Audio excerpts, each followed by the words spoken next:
also done is we've gone and identified areas of particular hazard, and you'll see a lot of red surrounding your neighborhood. These are areas that we're concerned about from a wildfire perspective. Yeah, maybe. Your neighborhood. Yeah. So what you see here is you have a lot of vegetation, you have a dense neighborhood of homes, and you also have a lot of slope. And It is, yeah, baby. yeah. Fire tends to run uphill, so slope gives us drastically increases the behavior of a fire if there was such an event. And so that's why you see a lot of red along this boundary right here. I'll take this layer off, and it's picking up my hand. It's really sensitive to light. And so another hazard that you should be aware of is the density of your structures. So structure density is an indicator of potential wildfire or fire conflagration. So if your neighbor's house is on fire and your house is 15 feet away, there's a high chance that your house could also catch on fire. So the homes that are red are less than 15 feet from a neighboring structure. And So the whole neighborhood is going up. And so the homes that are in blue and green have much more space. There's 50 to 100 feet in between them. They're not out of the woods. Where are they? Stearns. There's some right down here. Where we are now. Oh, where we are now? Terry's safe. So You're they're safe. Yeah. They are We're actually, yellow. We're relatively safe. yeah, and we can zoom in and take a closer look as well. Let's take a quick zoom in. We can zoom in and get a closer look at the neighborhood. And I should also mention that I built up the topography using the sand. It's a sand table to kind of model the specific slope in the area, and I've used, this is our elevation layer that I've done to do that. So you can see that there's a low-lying area where the creek is, and it just rushes up into your neighborhood. That is such cool technology. I can't get over it. Yeah, it really is. There's so many things to take in right now. Yeah, it's Yeah, I'm pretty sorry, I awesome. kind of rushed through it too. But we'll go ahead and talk about a couple wildfire scenarios that are picking up. It's really sensitive to light, so sometimes it just jumps all over the place. Let me get back here. Try to keep my hand out of it.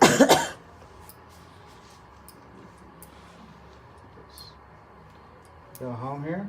Okay, so we can actually change the fire behavior based on the weather conditions too. So over here, I'll set the wind, and we'll set it to what we experienced Wednesday? yesterday, 30 miles an hour wind. The humidity, I've set at 20 RH, relative humidity. It's pretty low. And those are the kind of conditions that we're worried about. High winds and low humidity, where the fuels or the vegetation is dried out. And wherever there are people, there's more potential for ignitions. And so you've got trails all through this area where people are hiking, and you've got transient communities throughout here. So there's a lot of risk that comes from just ignition sources. And with all this vegetation, you see a lot of dead trees through here. There's a lot of potential for wildfire to travel through these areas. And so what I'll go ahead and do is start a fire Oh, no. Great. down in the, whoops. I'm going to Been reset waiting for that. this part. Yeah, now that I've built it up, it's just too sensitive. Okay, so I'm going to start a fire. I'm going to fix my winds again. Oh, goody. And we'll start it down by the creek over there, and we can start as many fires as we want. We can just see how it behaves under many different conditions. So I'll start it right down there, and we'll just let it play out and watch how it travels. So fire is mostly driven by weather conditions. Obviously you have that north wind coming down, blowing the fire. And it's reacting to the specific fuel types that exist in the green belt. The ash juniper tree, Yeah, you're right. Oh, yeah. the dense grass that exists in some areas. Coming to get you, Terry. And it tends to run uphill as well, as you'll see. Where's the timer? And down there is the timer. So we've Ah, gone, there it is. this is only 25 minutes in, we burned only 2 acres. Wow. Is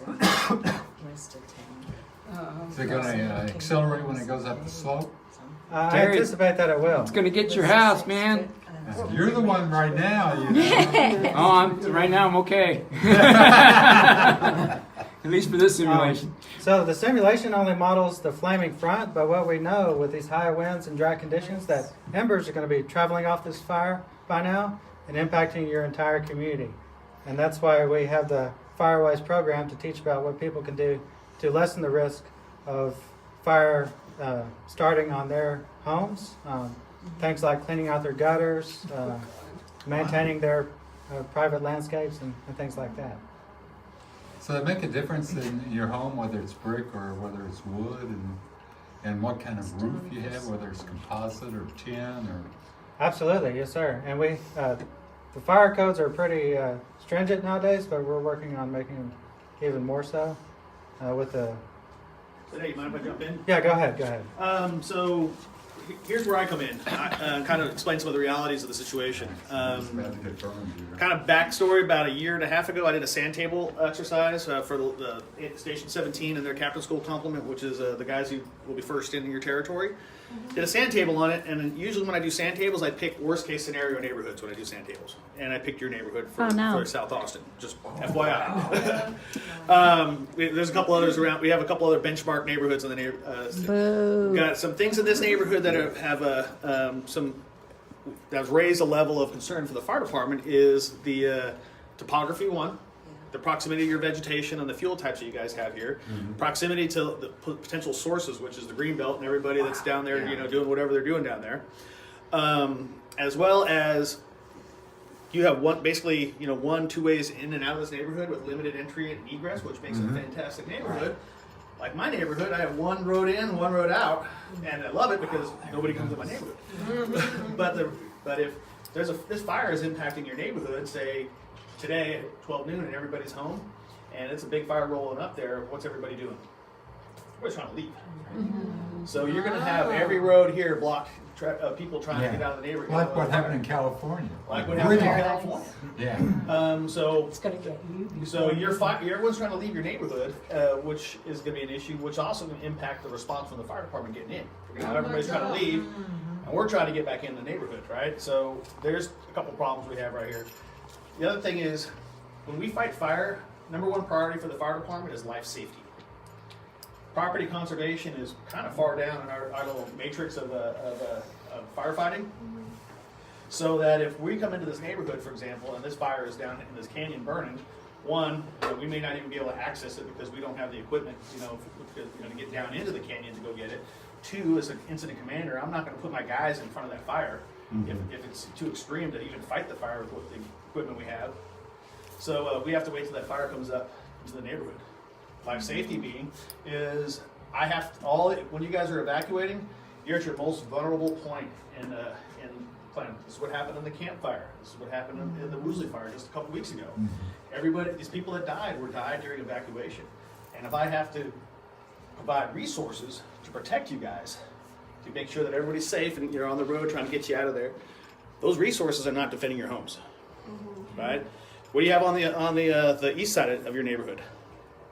Big old nursing home, right? Right. Yeah. So there's a big decision point for me right now. Right. Do I let homes burn, or do I have to get however many occupants at that home out of the way? Or do I protect them in place and I have to put all my resources, all my eggs in one basket, so to speak? So where this is all going is your homes. The best way to protect your homes is before this fire ever starts. And the reality of the situation is the homes in Malibu and the homes in the car fire when we were up in the car fire, the ones that survived were the homes that everybody did the work beforehand. A little under 3 hours to get out. Saying we even have so the fire is going to come in the neighborhood, and I have all the resources in the world, and I got aircraft dropping retardant, and I got 5 strike teams of engines, which is 25 fire engines, that's sitting out in Ben White, and I'm going to pump them in this neighborhood. That's 25 engines to park in front of everybody's houses. How many houses do you guys have in your neighborhood? About 140. 140 homes. So I have 25 fire engines to protect this neighborhood. So if this fire is happening, I guarantee you there's a fire in North Austin. Bastrop's probably burning again. Spicewood's probably burning again. So the cavalry's not coming. The next in cavalry may be coming from the Houston area or coming down from Dallas. 3 to 4 hours away if they just jump in their trucks and drive right now. What about air support? Air support is if we have a tanker base in Austin, but it's unstaffed and has a ramp up time, so we're looking at 24 to 48 hours to get the DC-10s in here. If we're at a high fire danger, we can have the seats coming in, but we have single engine air tankers. But those might be in Fredericksburg. They're about a 45-minute response for those aircraft. We have bigger aircraft in Abilene, which might come in probably 2 to 3 hours after the fire starts, if they're not fighting another fire. So it's kind of going back around. You know, if you want your homes to survive, it's the work needs to be done up front. And we have some pretty simple things that it's not really hard to do. Like time, we were just talking about outside, time is the biggest problem these days for everybody, right? For my house, I don't have enough time my wife's mad at me right now because I haven't finished our bathroom upstairs, I've been remodeling. So I just don't have time to do it. So if a fire is coming in like that, there are things you can do to stop a house getting consumed if something like that's engulfing it? well, Oh, yeah, you're there's right. no guarantees that we can stop this fire, depending on what the fire conditions are. You know, Malibu, I mean, if you guys could YouTube it, there's no stopping that fire. The ocean, the only thing that stopped that fire is it ran into the ocean. And literally, when I was in Malibu, it was black until it hit the ocean, and there was no stopping that thing. But the houses that survived, I mean, there were a lot of homes that survived, but they had obviously done a lot of work ahead of time, brush management, kind of push back their defensible space around their homes, cleaning up the stuff around their homes, you know, getting those areas where the embers can get seeded around the homes. Sealing up the attic spaces, you know, little things like that. It doesn't take a lot of work. It's just kind of a pain in the ass to crawl up in the attic, put some fire ember screening up in your attic. It'll do wonders for the survivability of your homes. Because it's really not that fire that's going to burn down your home.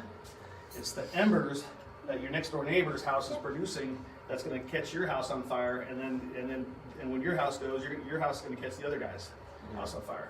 We saw that yesterday up in North Austin. House fire caught the house next door on fire. It wasn't the fire that was directly hitting the neighbor's house. It was the embers that were coming off his home and landing on the neighbor's home that caught her roof on fire. So, Would our forests survive a prescribed burn? So prescribed burn, yes and no. So Texas, Central Texas is a fire ecosystem. Fire is supposed to burn in Texas. That's why we do a lot. We do a lot of prescribed burning in the area.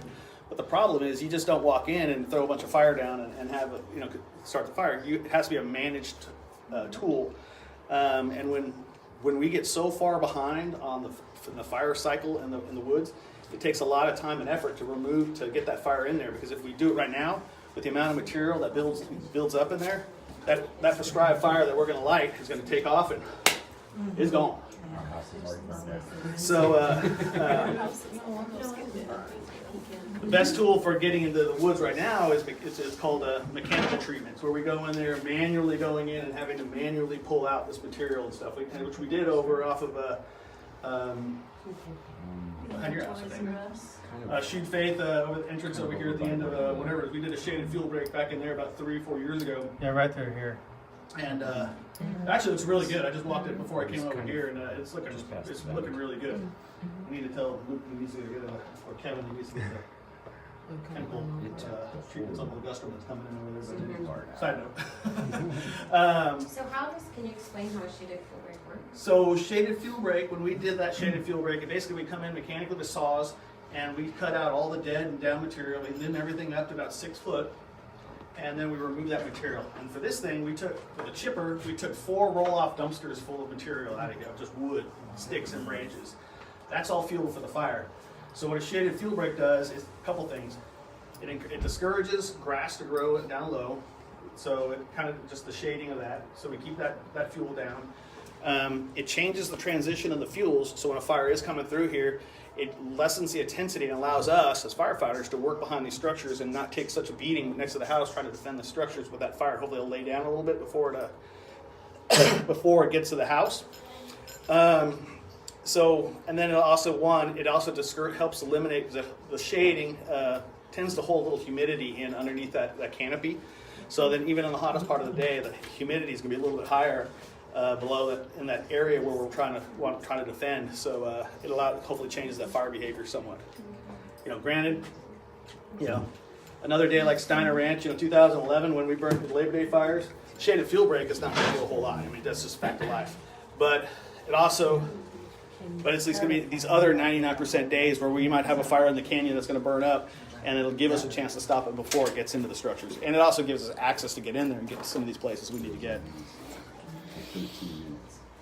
So, Louise has a lot of information on what you can do, the simple things you can do to harden your homes, and really, truly, that's going to be the best thing you guys can do for your homes. Is because fact of life is we have 50 fire engines in the city of Austin, and if we were talking about having to put 25 fire engines in the city here just to defend these structures, if nothing else in the city is burning. We're not running medical calls. We're not running car wrecks. We're not running everything else we do in the city. That's kind of the fact of life of things.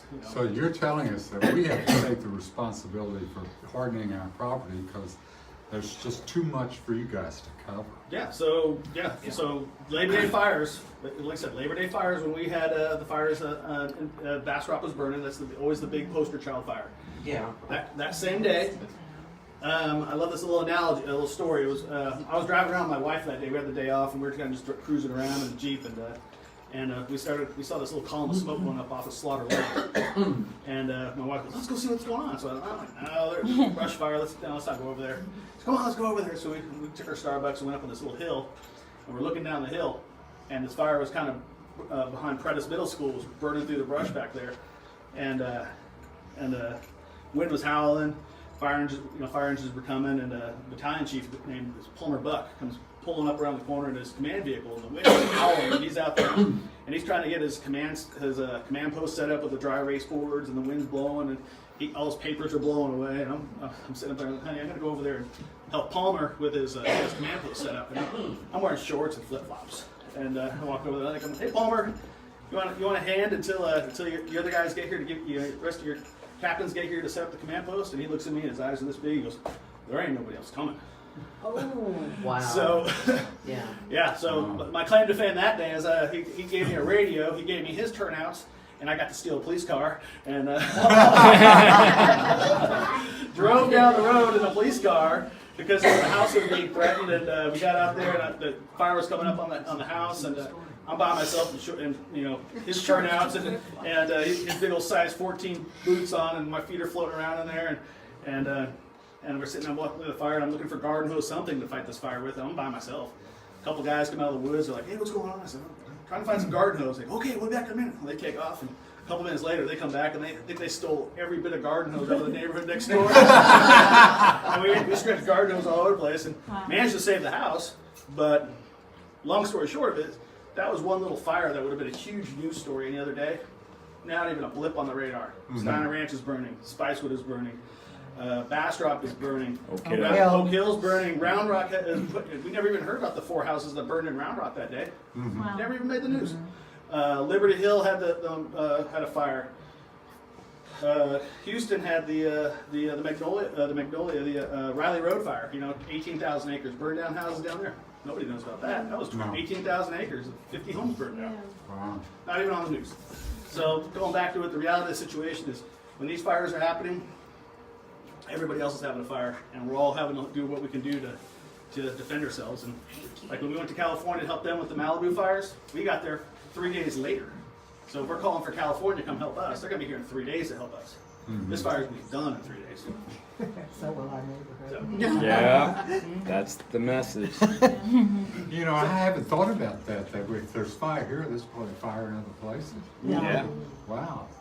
Yeah.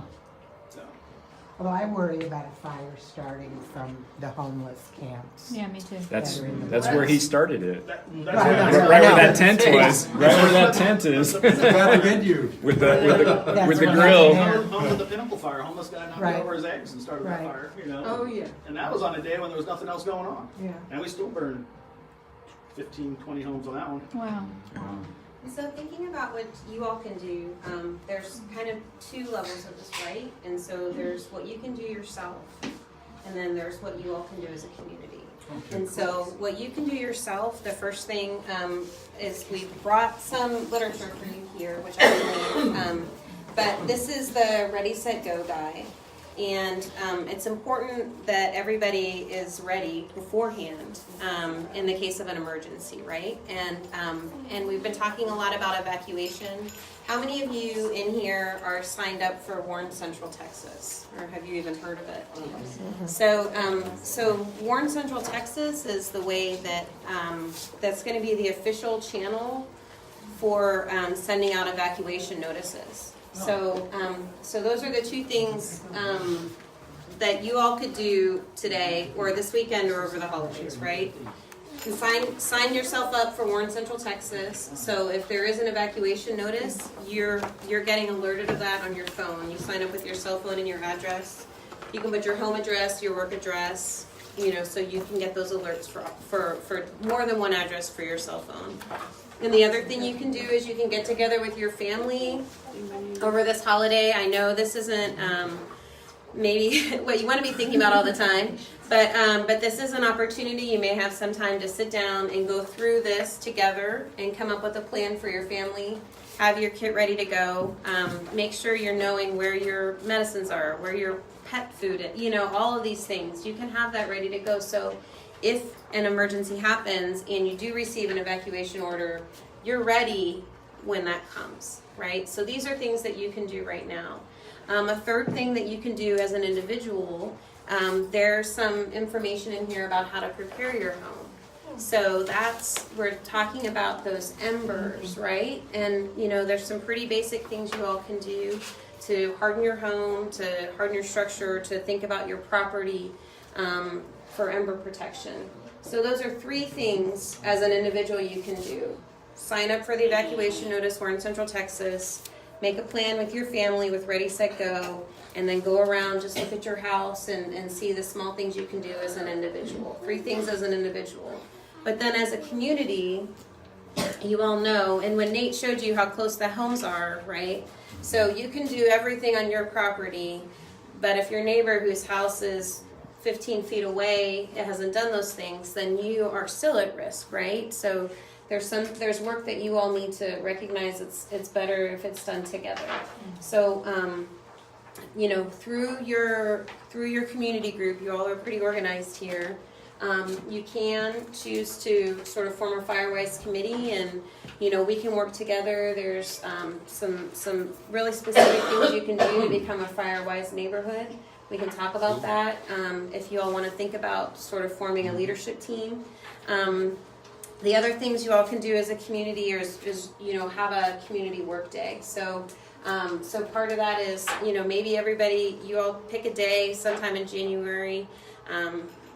Twice a year we have the big brush pickup, right? You can work it around that date, or we can sometimes work with Austin Resource Recovery. If you have a special day that your whole neighborhood's going to do their work and be pulling everything from your yard and doing that and having it on the street, Austin Resource Recovery can come and kind of work. We can help facilitate that work together as a community. So definitely it's important to do the work individually for yourself and your family, but really, hi, welcome. That very important next step though is for you all to decide as a community to do that work together, because really this is something that we're all in it together. It's not just going to be the people that are backing that green belt, right? These embers are going to fly and really you can see, right, that it's not just those homes that are backing, but that it's the neighborhood together that's going to need to work together. So does that make sense? Yeah. Great. Mm-hmm. And again, as the Wildfire Division, we're here. This is what we do: is we work with communities, with neighborhoods just like yours. We have 17 Firewise neighborhoods already in the city of Austin. Sunset Valley does have a plan. I know that your neighborhood's kind of part Austin. It's a little bit weird, but we're not going to worry about that, right? Those distinctions. But definitely we can come in. We can work with y'all. Hi, welcome. Help you through that process, and we're a resource that's here for you. Thank you. That was amazing. One of the things we do, we did the Shade of Fuel break over on a Shoot Faith entrance of the park. So it's not like we're just coming in and saying you guys got to do this stuff. We want to clean up our side of the fence too, and trying to clean up. We do so much to our side of the fence. still got to get the other side of the fence clean. And you know, sometimes if you have people who can't do it, neighborhood days, some of the neighborhoods out there, like elderly couple that just can't clean up their neighborhood. Everyone comes together and just helps clean out some of that excess stuff out of their yard. And like she was saying, was we can do a assistance with resource recovery just to get the material out. So it's not like you guys have to take it to the dump yourselves. Neighborhood work days are a fantastic way to really knock out a lot of work in a very short amount of time. Just pulling together that labor and manpower. And if we need a dumpster, we can coordinate getting one, or yeah. So yeah, I mean, it might not be a dumpster, but what we more likely what we could try to do is set up either we can try to organize around your planned brush pickup day with Austin Resource Recovery, or we can try to get them to do an additional day, which they will often do in a case like this where there's several folks in the neighborhood working together. They won't always do that for sort of an individual homeowner, or they will, but you have to pay for it. But in an event like this, we do have a relationship with Resource Recovery that we work with them, and we can try to figure out a date that would work with them too. So it would be you that we would contact to help us organize. Yeah, absolutely. And so I have, so in addition to the Ready, Set, Go guide and the before and after the fire, my business card's here. And so you all can reach out to me.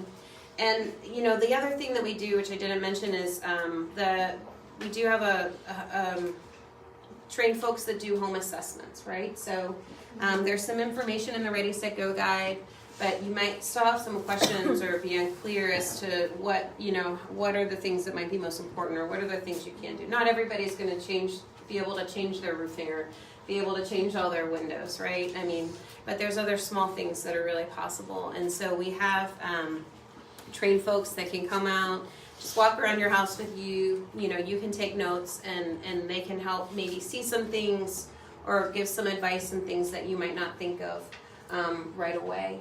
And so if you all wanted to do something together, again, if you get 6 or 8 families in your neighborhood, if you can pick a day where you get some folks together, we can send out some folks from our division.